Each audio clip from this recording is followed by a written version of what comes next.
Assalamualaikum warahmatullahi wabarakatuh.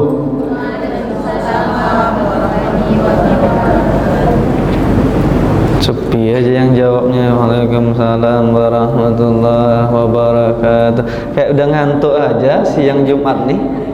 Biasanya bapak-bapak kalau udah pulang sholat Jumat langsung tepar, di rumah langsung tidur. Ini ibu-ibu insya Allah lebih segar lagi ya. Kami ulangi lagi salamnya. Assalamualaikum warahmatullahi wabarakatuh.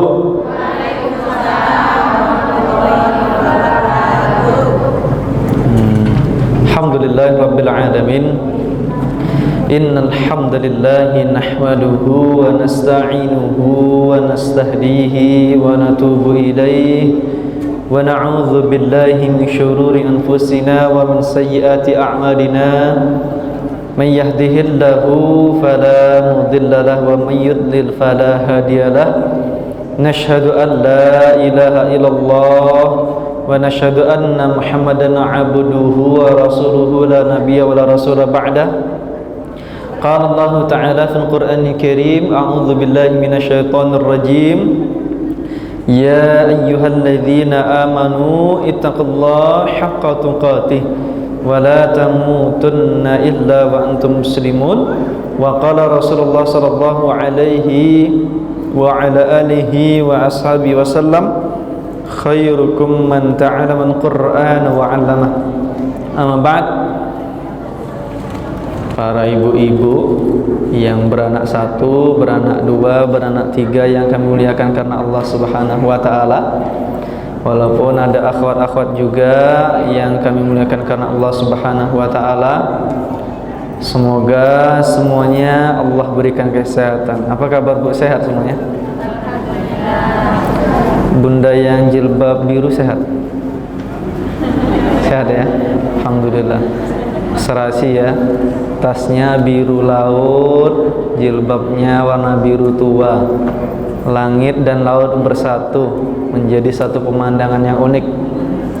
Semoga para bunda sekalian dan akhwat sekalian dimuliakan Allah oleh Allah Subhanahu wa ta'ala dengan tetap menjalankan ibadah. Menuntut ilmu itu ibadah yang luar biasa. Allah Subhanahu wa ta'ala mempermisalkan dan Rasulullah SAW mempermisalkan orang yang berilmu dengan orang yang abid. Abid itu artinya orang yang ahli ibadah. Yang kedua orang yang alim, orang yang berilmu. Itu seperti kan najm,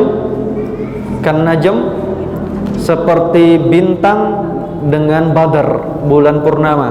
Bulan purnama terlihat besar, cahayanya terang, tetapi tidak menyakiti mata.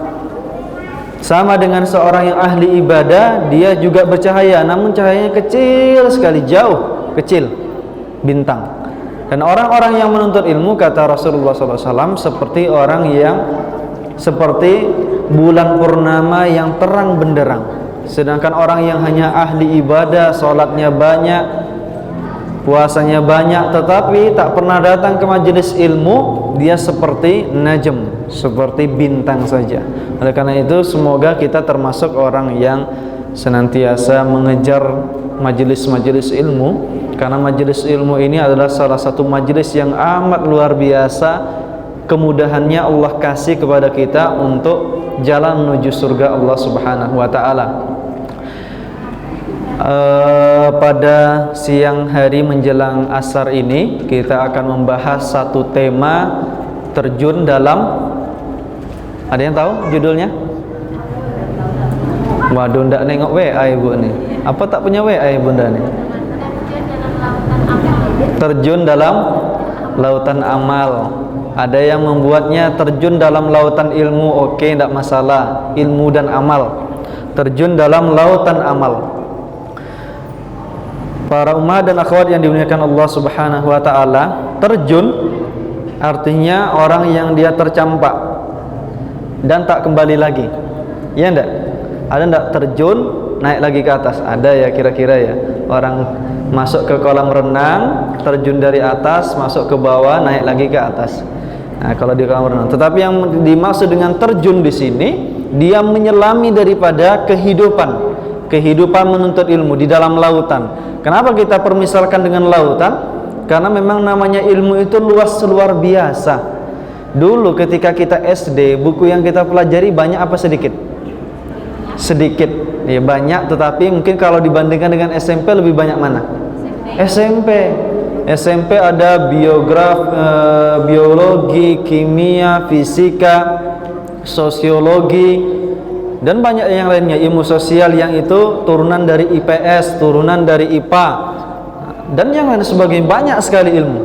Sampai SMA lebih banyak lagi apa enggak kira-kira ilmu yang kita tuntut? Lebih banyak lagi. Kira-kira ketika kita makin bertambah ilmu, rasanya makin pintar apa makin bodoh? Dibanding dengan seluruh ilmu yang ada di dunia ini, makin merasa kurang, betul. Nah, oleh karena itu kita ibaratkan ilmu tersebut seperti lautan yang amat luas.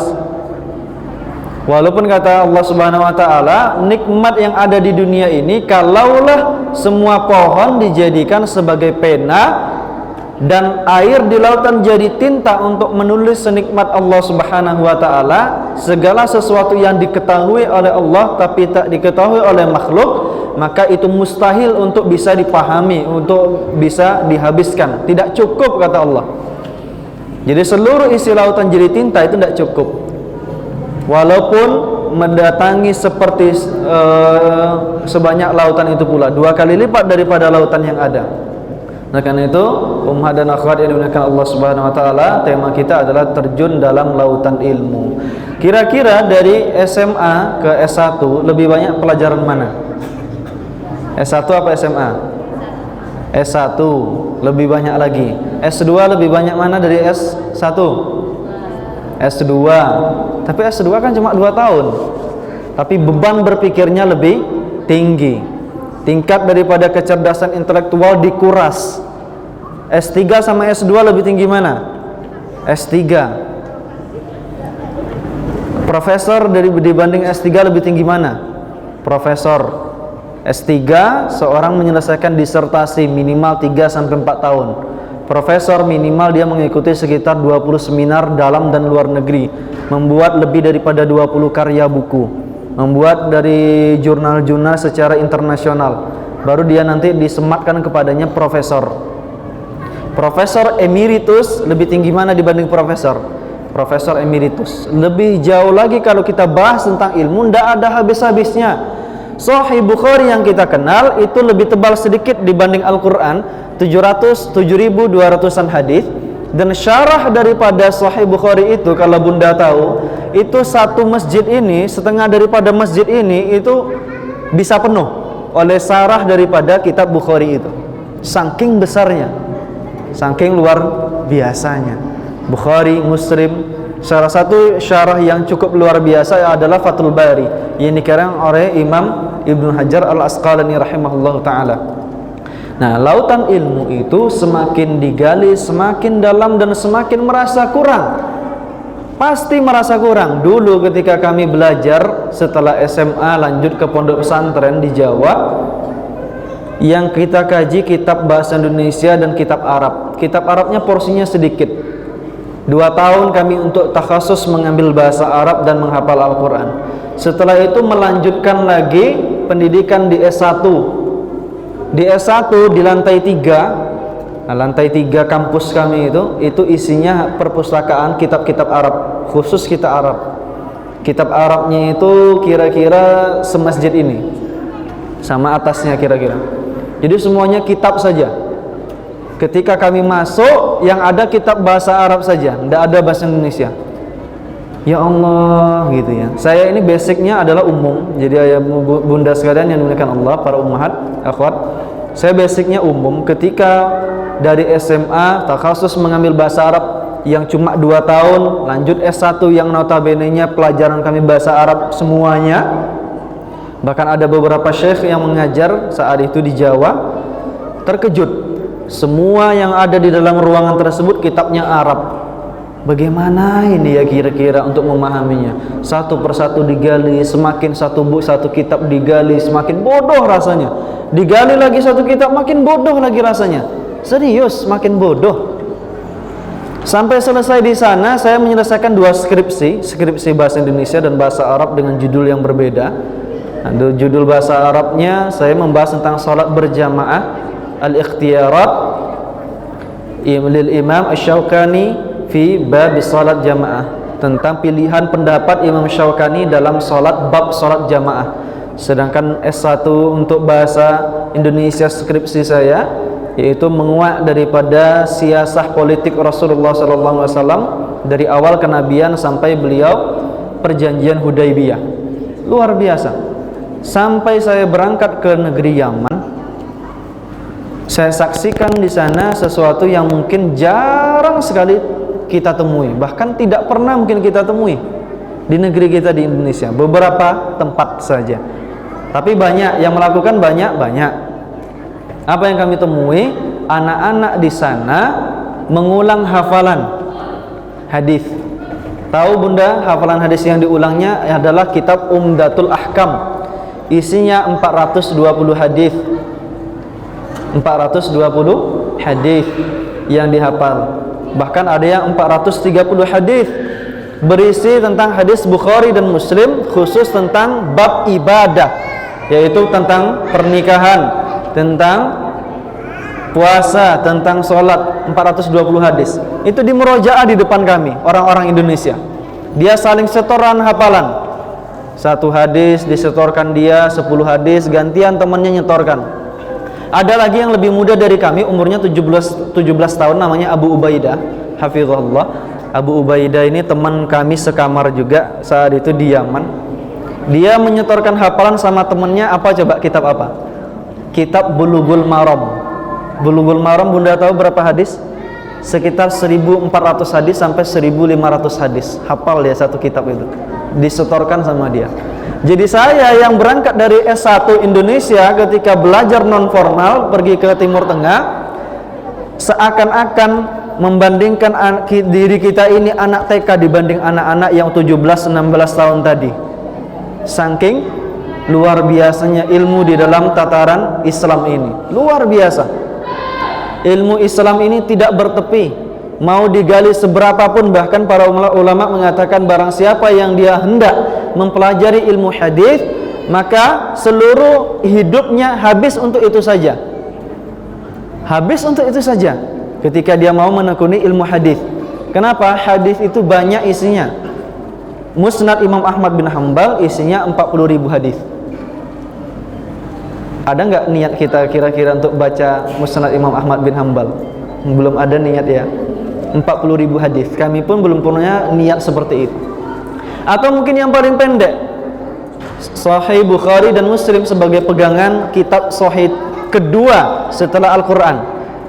Sekitar kalau digabungkan keduanya sekitar 1.300 sampai 1.400 hadis. Kapan kira-kira kita mau baca? Bukan menghafal, Kak, mau baca. Kapan kira-kira? Jadi kebiasaan para ulama dulu, mereka bukan hanya membaca dari apa yang didapati oleh para sahabat, para tabi'in, tabi'ut tabi'in, 4 mazhab, imam 4 mazhab, tetapi mereka juga menghafalnya. Menghafal daripada ilmu yang dipelajari itulah kenapa kaum mukminin itu ada dan berkembang hingga di Eropa Barat, di Eropa Timur, berada di mana? Amerika Serikat, Amerika Latin, di Jerman 1 jam sekali orang masuk Islam. Di Amerika demikian pula. Di Denmark sekarang banyak masjid-masjid, gereja-gereja yang tutup menjadi masjid. Bahkan di Eropa sekarang sudah banyak gereja yang tutup juga dibeli oleh muslimin orang-orang Pakistan dan Indonesia untuk dijadikan masjid. Eropa Barat saat ini sedang booming. Agama Islam adalah agama yang sangat luar biasa. 1 jam sekali orang masuk Islam di Eropa Barat itu, karena tradisi keilmuan yang dijaga di dalam Islam. Maka tidak heran ketika apa yang dikatakan oleh Imam Syafi'i rahimahullah mengatakan ketika mengomentari satu buah surat, yaitu surat Al-Asr. Tahu surat Al-Asr? Bismillahirrahmanirrahim. Wal 'asr, dan demi masa. Kalimatnya dibuka dengan dan demi masa. Masa atau waktu. Boleh mempelajari kitab-kitab sains ataupun IPA. Tidak ada satuan yang baku di dunia ini yang itu paling konsisten dibanding waktu. Boleh dipelajari. Tidak ada yang lebih konsisten dan tidak bisa diubah sama sekali kecuali adalah waktu. Dan Allah mengatakan kepada kita semuanya wal asr, dan demi waktu dan demi masa, kata Allah Subhanahu wa taala. Innal insana lafi khusr. Sesungguhnya semua manusia dalam kerugian. Paling gampang. Apa kata Imam Syafi'i? Lau ma anzalallahu 'alan nas hujjatan illa hadhihi surah lakafathum. Kalau tidak diturunkan satu ayat pun kepada manusia, cukup ayat ini menjadi hujahnya untuk menjalani kehidupan, kata Imam Syafi'i rahimahullah. Kenapa? Kandungan dalam surat inilah yang akan juga kita bahas tentang terjun dalam lautan ilmu dan amal. Terjun dalam lautan ilmu dan amal. Wal 'asr innal insana lafi khusr. Gampang ya, Allah mengatakan innal insana lafi khusr. Semua manusia dalam keadaan rugi. Nah, enak ngomongnya, enggak dibilang gini, ibu yang pakai jilbab sana rugi, ibu pakai jilbab ungu rugi, contoh ya Bu ya, saya mencontohkan. Ibu pakai baju ungu rugi, bunda pakai baju pink rugi misalnya ya. Allah tidak mengatakan satu persatu. Allah pukul rata setelah bersumpah dengan waktu. Innal insana lafi khusr. Semua manusia itu pasti dalam keadaan rugi, kata Allah Subhanahu wa taala. Dan itu membuat orang yang mendengarkan ada litanbih, untuk perhatian. Allah mengatakan seperti itu agar Nabi Muhammad, para sahabat dan kita kaum mukminin menjadi perhatian. Rugi kita semuanya ya. Jadi siapa kira-kira yang tidak rugi? Illalladzi, apa Bunda? Illalladzi na'amanu wa 'amilus shalihat wa tawasaw bis sabr wa tawasaw bil haqq. Illa, kalimat istitsna, pengecualian. Nah, ini indahnya bahasa Al-Qur'an itu seperti itu, mudah dipahami. Fahal mim muddakir. Namun adakah di antara kita yang mampu menyelami daripada lautan ilmu yang ada di dalam Al-Qur'an? Fahal min muddakir, kata Allah Subhanahu wa taala. Nah, illa itu kalimat pengecualian. Illalladzina amanu, kecuali orang-orang yang beriman. Itu pertama. Catat. Orang yang beriman. Jadi di antara manusia itu dia punya golongan. Golongan yang pertama, orangnya beriman, dalam tanda kurung berilmu. Berilmu. Illalladzina amanu. Orang yang beriman pasti dia berilmu. Apalagi setelah orang yang beriman? Wa amilus shalihat. Nah, namun ketahui setelah Allah mengatakan semua manusia, saya, bunda, ummahat sekalian dan akhwat sekalian, semuanya rugi. Tetapi kita ketahui ternyata ada yang tidak rugi. Siapa? Orang yang beriman, artinya dia yang berilmu. Illalladzina amanu, kecuali yang berilmu atau beriman. Itu pertama. Tapi tidak cukup, kata Allah, orang berilmu beriman saja tidak cukup. Karena implementasi iman itu ada pada kalimat setelahnya. Wa amilus shalihat. Apa itu artinya? Dan beramal salih, bukan beramal toleh, gitu ya. Toleh itu apa Bunda? Kebalikan dari soleh ya. Amal soleh, amal kebaikan. Solaha itu artinya memperbaiki. Amal soleh, amal yang baik, amal yang memperbaiki. Nah, itu amal soleh. Tapi kata Allah, tak cukup dia berilmu dan juga beramal. Orang yang dia cerdas secara intelektual dan juga dia cerdas dalam amal ibadah, gerak-gerik lisan dan hatinya, beriman kepada Allah, beramal kepada Allah, tidak cukup, kata Allah. Sampai kapan? Teruskan ayatnya. Wa tawasaw bil sobin haqqa. Nah, sampai dia saling menyampaikan ilmu, menasehati sesama muslim dengan kebenaran, berdakwah. Golongan yang ketiga, tak cukup dia orang yang merugi tersebut. Nah lihat, selama keempat-empatnya belum didapati, semua kita rugi. Nah itu pertama, harus digarisbawahi. Ciri-ciri yang pertama berilmu, kedua beramal, berilmu dengan amal, beramal dengan ilmu, ketiga mendakwahkan ilmu yang dia sudah amalkan, Apalagi yang keempat, sambung ayatnya Bunda. Wa tawassaw sobis sabr, dan saling menasehati bersabar jikalau ketika dakwah ditentang. Ketika dakwah ada enggak yang nentang? Bu, yuk kajian Bu, hari Jumat jam 2 siang. Oh malas, capek jam 2 siang, iso turu malah pengajian misalnya. Sakit hati enggak yang ngajak? Sakit hati kadang-kadang ya. Pergilah Bu, saya udah nengok juga di TV, apa yang ditengok Mama Dedeh misalnya gitu. Saya ditengok juga. Dan yang sebagainya. Sampai dia bersabar. Yang pertama, orang yang tidak merugi ciri-cirinya dia yang berilmu, beriman. Kemudian yang kedua, dia beramal dengan ilmu yang dia punyai. Yang ketiga, dia dakwakan ilmu tersebut. Yang keempat, sabar ketika mendakwakan ilmu tersebut. Suatu ketika seorang kiai haji keturunan Habaib, wajahnya ganteng, rupawan, masih muda, tapi sudah kiai haji, masih muda. Nah ini tentang dia sabar dalam mendakwakan ilmu atau menyampaikan satu kalimat hak yang menunjukkan seseorang pada hidayah dari ilmu yang dia punyai. Kiai haji tersebut berada di daerah Rembang, kalau tidak salah, Jawa Tengah. Kami lupa nama kiai haji tersebut. Orangnya masih muda, ganteng, rupawan. Kalau dia buka imamah, nggak pakai imamah, ini namanya imamah. Ada yang imamahnya bentuknya seperti habaib yang dipakai Habib Rizik.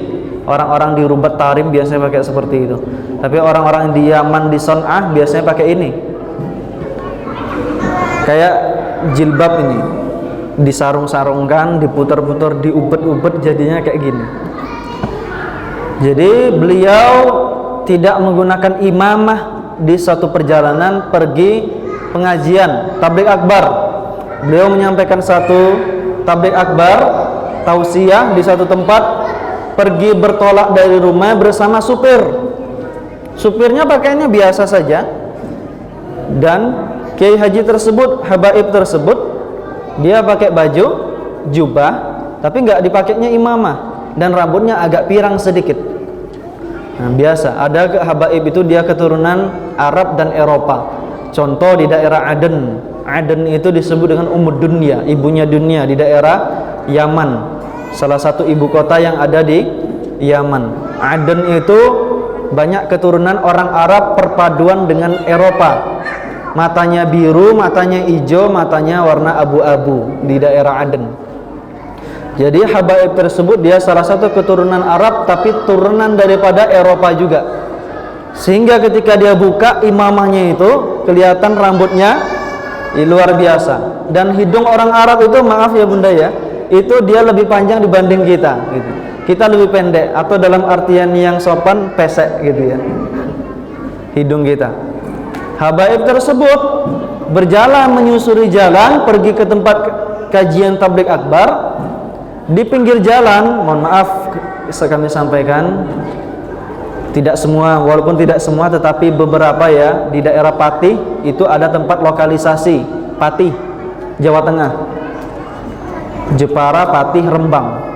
Jadi beliau dari Rembang. Jadi ada lewat di malam hari itu, beliau dapati di pinggir jalan ada yang mengetuk-ngetuk pintu beliau.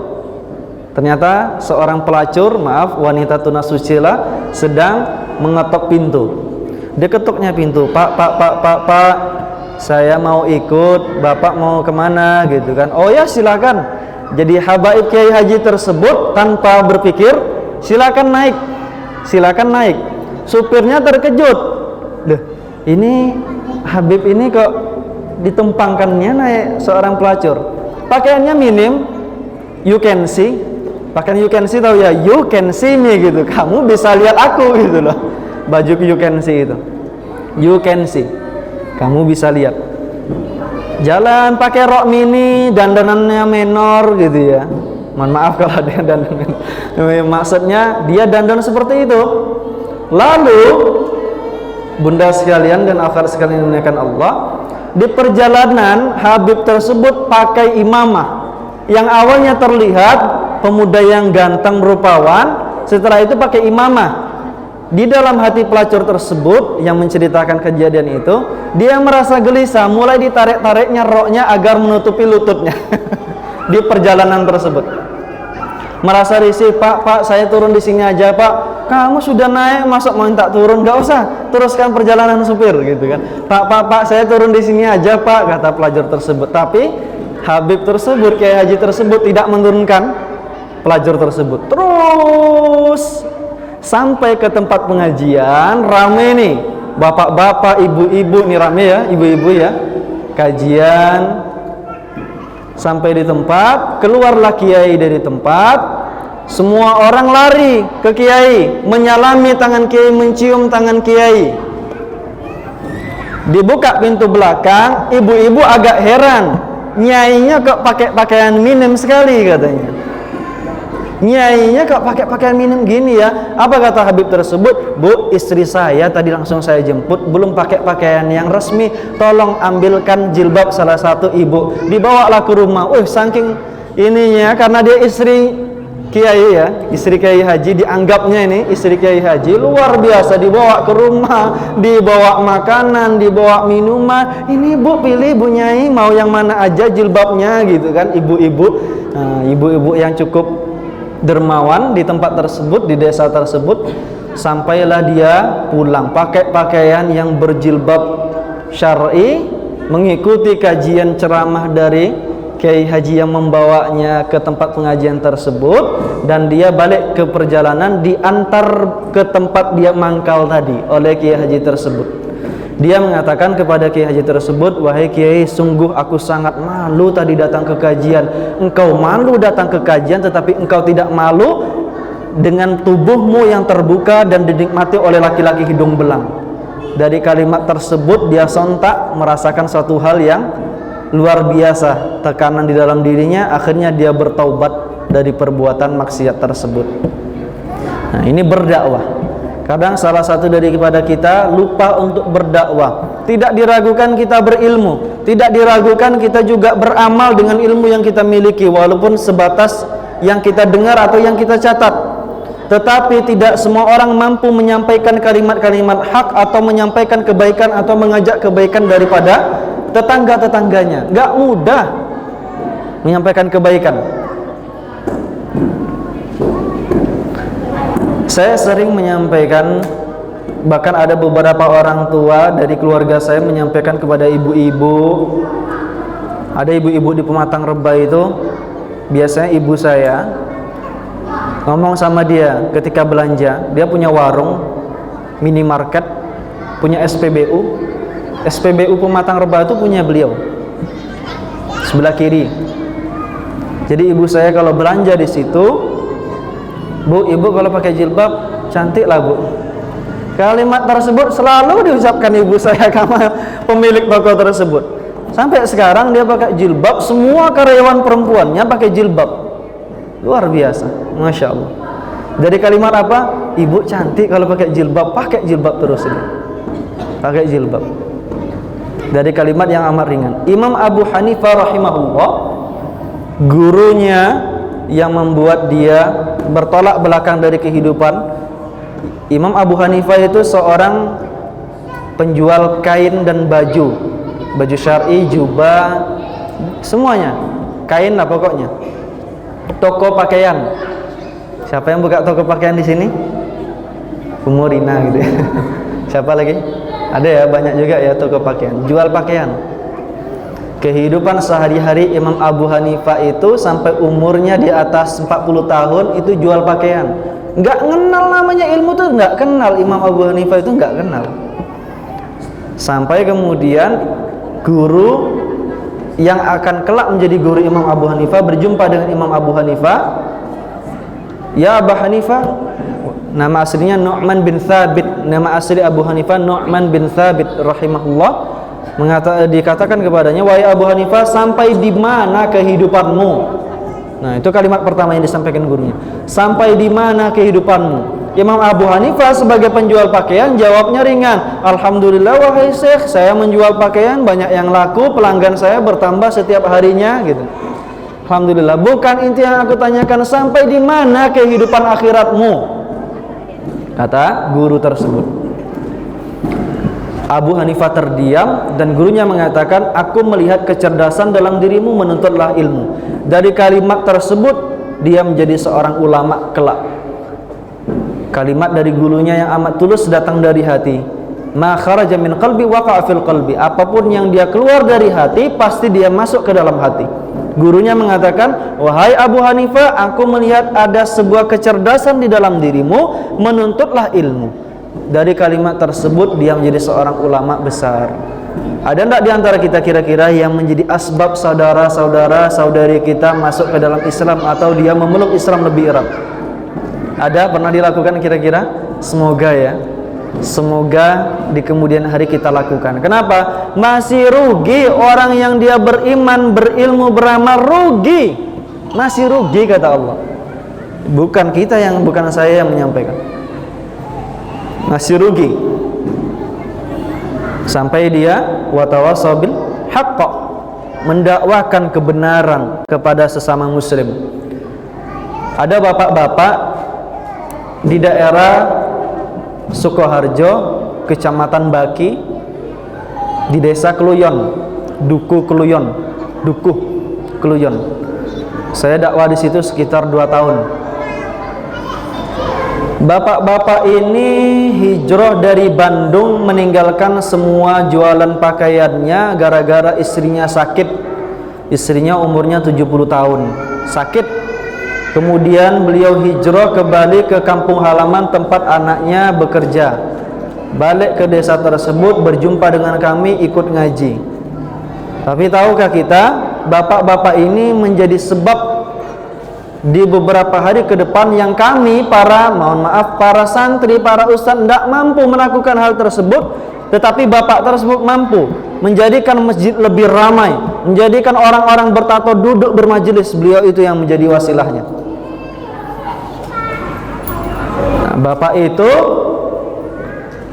setiap harinya yang dilakukannya ketika azan ingin berkumandang, diketuknya pintu. Contoh asar masuk jam 3 berapa sekarang ini? Lebih ya? Masuk, sebelum masuk mungkin jam 3 diketuknya pintu. Pak, yuk Pak sholat ke masjid. Tidak didengar, diketuknya kedua kali. Pak, yuk sholat ke masjid. Dibukanya pintu, ternyata bapak tua sedang mengajaknya pergi sholat ke masjid oleh orang yang penunggu rumah. Oh iya Pak Ade, aku siap-siap dulu. Pak D duluan aja katanya. Setelah itu dia bilang siap-siap, kan alasan. Kadang-kadang nggak pergi juga ke masjid kan? Iya nggak sih? Ada yang gitu. Bu, ke pengajian, iya nanti ini cuci piring dulu. Padahal nggak pergi juga kadang-kadang. Bapak itu umurnya di atas 70 tahun menunggu di depan rumah itu, di depan rumah sebuah rumah tersebut di desanya. Sampai dibuka lagi, Pak D masih di depan ya. Pak D duluan aja, nanti aku nyusul. Enggak Mas, saya nunggu Mas di sini. Ditunggulah bapak tersebut, pontang-panting dia berwudu, pakai sarung, pakai koko, langsung bersama Pak D ini pergi ke masjid. Itu satu. Besoknya lagi sudah berhasil satu orang ini, rumah yang kedua, rumah yang ketiga, rumah yang keempat, sampai masjid itu ramai gara-gara beliau. Dan itu mungkin tidak semua orang mampu. Ada salah satu orang yang tidak terlihat di masjid, Maka beliau datang ke rumah dengan membawa buah-buahan. Dibawanya buah-buahan, "Assalamualaikum Pak," gitu kan. "Gimana?" Dibukakan pintu, "Bapak sehat." "Alhamdulillah Pak sehat. Kok nggak kelihatan di masjid? Saya pikir Bapak sakit." Disodorkan buah duluan kan, jadi bapak-bapaknya nggak marah kan, kok diajak ke masjid terus. Buah diterima, hati pun senang. Dia merasa dirinya selalu ditunggu ke masjid. Akhirnya dia tidak pernah meninggalkan masjid kecuali memang dengan alasan benar-benar syar'i atau dia betul-betul sakit. Itu dilakukannya. Dan di rumah beliau itu dibuka privat untuk baca Quran. Kami dengan beberapa teman santri saat itu memberantas buta huruf. Semua ibu-ibu yang berjilbab, tak pakai jilbab, duduk. Saya tak bisa baca Quran, duduk. Semuanya. Kadang-kadang itu yang ditakuti. Benar nggak ibu-ibu? Ada yang takut dulu ketika diajak pengajian ini, takut baca Quran? Ada ya? Yang senyum mungkin ya. Bunda ya? Enggak? Baik. Nah biasanya itu. Jadi semuanya duduk. Bapak-bapak pun tak kalah. Terkumpullah saat itu sekitar 20 orang bapak-bapak. Ada yang dia suka mabukan dan masih bertato di desa tersebut. Dikumpulkan jadi satu di rumahnya. "Ustaz, sudah terkumpul di rumah saya, Ustaz, tolong ajarkan mereka baca Quran." Masya Allah. Satu hal yang sangat menakjubkan. Telah berdakwah untuk menyampaikan kebenaran. Selamat dia dalam ciri yang ketiga. Ciri yang keempat, bersabar. Kira-kira bapak itu, namanya Bapak Sunardi, istrinya sudah meninggal dunia. Di saat-saat terakhir dia mengatakan, "Ustadz, dosa saya ini banyak Ustadz, apakah saya tetap diampuni Ustadz?" Dia sakit lutut. Saya balik ke Riau dari Jawa, terdengar beliau meninggal dunia. Semoga Allah mengampuni dosa-dosanya. Beliau pernah berbuat curang dalam jual beli, tetapi beliau ingin taubat. Bagaimana caranya taubat katanya. Nah itu istri bapak ini. Pak Sunardi ini masih hidup sampai sekarang, dan itu yang dilakukan dia. Berdakwah, menyampaikan ilmu yang dia punyai. Cukup wahai ibu-ibu dan akhwat sekalian, seorang dianggap sebagai seorang alim indama yakhshallah, ketika dia takut kepada Allah. Cukup seorang muslim disebut sebagai seorang alim, seorang saleh ketika dia sami'al hadith, sami'a ayat min Quran, mendengarkan satu ayat dari Al-Quran, mendengarkan satu buah hadis di antara 1 jutaan hadis tersebut. Cukup dia disebut sebagai seorang soleh ataupun alim ketika dia mengamalkan setiap ayat yang dia dapatkan. Alim.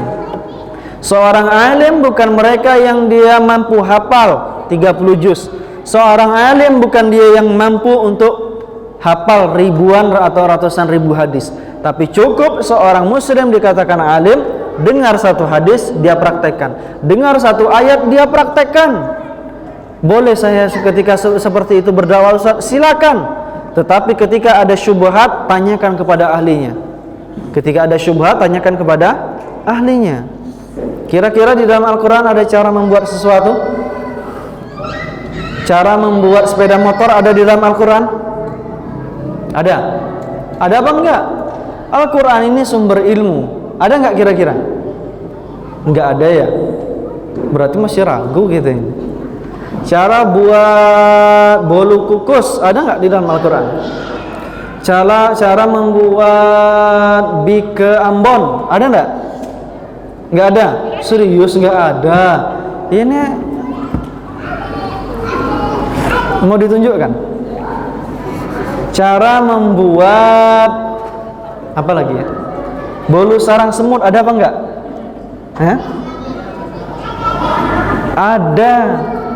Allah menyampaikan tidak secara spesifik. Allah menyampaikan secara mujmal, secara general, secara umum. Kapan Allah menyampaikan masalah itu? Fas'alu ahla dzikri in kuntum la ta'lamun. Tanya orang yang ahlinya kalau tak paham cara buat bolu kukus, buat bolu sarang semut, tanya ahlinya kata Allah. Tanya ahlinya. Nah itu. Sudah ada petunjuk. Al-Quran ini petunjuk, bukan cara panduan buat kue, tapi petunjuk terhadap segala sesuatu apapun. Tanya kepada yang ahli ilmu. Nah, ini berkaitan dengan ilmu. Silakan bunda ketika mendapatkan satu ilmu praktekkan. Ketika dengar satu buah ayat praktekkan. Ketika ada satu buah hadis praktekkan. Ada syubhat muncul, tanya kepada ahlinya. Ada permasalahan khilafiyah yang berselisih pendapat antar temannya, jangan dibahas. Memperpecah daripada persaudaraan. Dibahas tentang kunut, tidak kunut, tidak kunut, tidak kunut, tidak. Jadi anekdotnya ada dua orang laki-laki di sebuah masjid, dia sedang berdebat. Satu membid'ahkan kunut, satu mensunahkan kunut. Kedua-duanya ba'da isya berdebat. Terus sampai jam 3 masing-masing balik ke rumah, dan keduanya tidak mendapati sholat subuh secara berjamaah. Sibuk aja debat dia. Jangan sampai menjadi orang yang seperti itu. Kalau ada sesuatu yang diperselisihkan, serahkan kepada ahlinya. Lebih baik tutup telinga. Apa yang mampu kita lakukan, lakukan. Ada orang-orang yang sedang suka kaum muslimin ketika beradu domba. Sedang suka. Nah, itu terjadi saat ini. Mereka takut kalau ibu-ibu tak ada masalah sedikit pun. Kalau bapak-bapak tak ada masalah, mereka takut. Kalau mereka bersatu, mereka takut. Maka dibuatlah sekian banyak perpecahan. Dan ibu-ibu pun kadang-kadang ada yang terkompori. Ibu-ibu di sana, bukan di sini, insyaallah. Jadi bunda sekalian yang dimuliakan Allah Subhanahu wa taala, ilmu adalah seperti lautan yang tidak bertepi. Silakan baca satu persatu ayat demi ayat. Bunda silakan baca tentang bagaimana kehidupan tentang surga. Baca bagaimana kehidupan tentang neraka. Baca kehidupan orang-orang soleh terdahulu. Baca bagaimana Nabi Ibrahim ketika dia didatangi dua malaikat mengabarkan tentang kejadian Lut. Datang bertamu kepada Nabi Ibrahim. Nabi Ibrahim memberikan jamuan bi'ijlin hanidh, dengan anak kambing atau anak sapi yang disembelih, dibakar, dihidangkan. Baca adab-adab bagaimana orang masuk ke dalam rumah. Ya ayyuhalladzina amanu la tadkhulu buyuta ahadikum, jangan masuk ke salah satu rumah di antara kalian hatta tasta'nisu wa tusallimu, sampai memberikan salam dan minta izin. Fa in qila lakum irji'u farji'u fa huwa khairul lakum, kalau disuruh balik, baliklah kalian. Itu kata Allah. Jadi adab bertamu pertama, ketuk pintu pelan-pelan. Assalamualaikum 3 kali cuma. Jangan ngetuknya terlalu cepat. Ketuk pelan-pelan. Sama kalau ada bel, pencet pelan-pelan. Bukan dipencet mana ini tak ada penghuni rumahnya. Enggak. Bel dijadikan bukan untuk menakuti penghuni rumah, tetapi untuk memberitahu di depan ada tamu. Dijarak. Dan tamu membelakangi pintu. Itu adabnya, diajarkan oleh Allah dan Rasulnya. Tidak boleh menghadap ke pintu. Kenapa? Ketika dibuka oleh tuan rumah, rupanya tak pakai jilbab, bapak-bapak yang bertamu, atau di belakangnya masih ada jemuran yang baru dibangkit. Mohon maaf, ada perabotan rumah tangga semuanya, ibu-ibu ada di situ, sehingga dia malu. Hadap balik kanan atau menyamping, tidak menghadap ke pintu. Kalau tidak didengarkan, ucapkan sekali lagi, ketuk Assalamualaikum.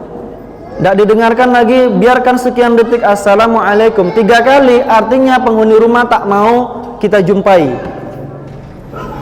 Kalau disuruh balik, bu maaf bu kami lagi repot, bawa ibu baliklah. Fa in qila lakum irji'u farji'u, disuruh balik, balik aja. Jangan sakit hati, kata Allah. Biasanya dia dalam keadaan yang tidak senang ditamu, ada orang bertamu dengan dia. Pelajari di dalam Al-Quran ada banyak hal tentang menjaga pandangan, misalnya tentang interaksi antara laki-laki dan perempuan, misalnya tentang warisan. Mohon maaf, warisan ini banyak hal-hal yang mungkin pernah dibahas di sini juga ya, tentang warisan. Ada yang mungkin dia terima, ada yang tidak terima. Tetapi sekali lagi, tundukkan segala akal pikiran kita kepada Al-Quran, bahwasanya al-untha mithlu dzakaril az-zakar mithlu hadzil unsayain. bahwasanya bagian laki-laki itu 2 kali lipat dibanding bagian seorang perempuan, walaupun perempuan tersebut adalah anak yang bungsu. Tunduk kepada ayat yang sudah ini. Banyak yang kemudian belum kita pelajari dalam Al-Quran. Pelajari tentang bagaimana kisahnya Nabi Muhammad SAW yang diceritakan, bagaimana susahnya ketika beliau masuk ke Gua Thur, hijrah. Ada diceritakan idhumma fil ghar, ketika 2 orang masuk di dalam gua, yaitu Abu Bakar As-Siddiq dan Umar bin Khattab. Ketika Abu Bakar mengatakan, ya Rasulullah, lubang ini kalau orang Quraisy melihat ke kita, habis kita ya Rasulullah. La takhaf innallaha ma'ana, jangan takut, Allah sama kita. Rasulullah tertidur di atas pangkuan Abu Bakar As-Siddiq radhiyallahu anhu, sampai kemudian ada kala jengking yang hendak menyakiti Rasulullah, tetapi disiapkan tangan atau kaki Abu Bakar As-Siddiq, biar kaki atau tangannya saja yang kena bisa, sampai Abu Bakar As-Siddiq merasakan sangat sakit luar biasa. Saat itu kalau nggak salah di kakinya, jadi diberikan umpan kakinya agar dia tidak sampai ke Rasulullah. Sedangkan Rasulullah di dalam Gua Thur tersebut berada di pangkuan Abu Bakar As-Siddiq. Kalau Abu Bakar bergoyang, Rasulullah bangun. Apa kata Abu Bakar? Lebih baik aku korbankan diriku untuk menyelamatkan Rasulullah SAW. Maka kemudian Rasulullah terselamatkan dengan umpan dari badan Abu Bakar As-Siddiq, dan Abu Bakar As-Siddiq merasakan sakit yang amat luar biasa sampai meneteslah keringat dari wajah Abu Bakar As-Siddiq mengenai wajah Rasulullah. Terbang Rasulullah, ya Abu Bakar, Leish, kenapa engkau sampai seperti ini? Diceritakan ada satu binatang berbisa yang mendekat kepadamu, tetapi aku berikan salah satu tubuhku agar engkau tidak terbangun ya Rasulullah. Maka Rasulullah langsung mengambil ludah meludahi yang sakit tersebut, langsung sembuh. Nah, itu karomah mukjizat bagi Rasulullah SAW. Baca tentang bagaimana surga itu berlapis-lapis, surga itu bertingkat-tingkat. Bayangkan keadaan kita besok seperti apa. Bayangkan bagaimana yaumil mahsyar kelak ketika orang-orang mengatakan, ya laitani kuntu turaba, seandainya aku menjadi debu saja lebih baik, katanya.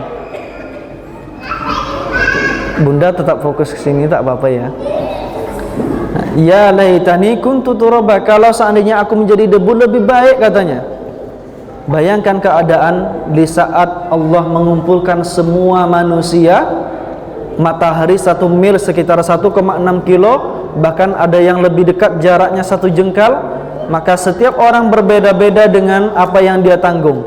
Ada yang keringatnya sampai menutupi mata kaki, ada yang keringatnya sampai ke betis, ada yang sampai ke pinggang, ada yang sampai ke bahu, ada yang sampai ke hidung, sehingga dia merasakan sebentar dia tenggelam, sebentar dia timbul, sebentar dia tenggelam, sebentar dia timbul dengan keringatnya sendiri. Bayangkan masa-masa di saat itu yang Allah ceritakan di dalam Al-Quran, betapa pelik.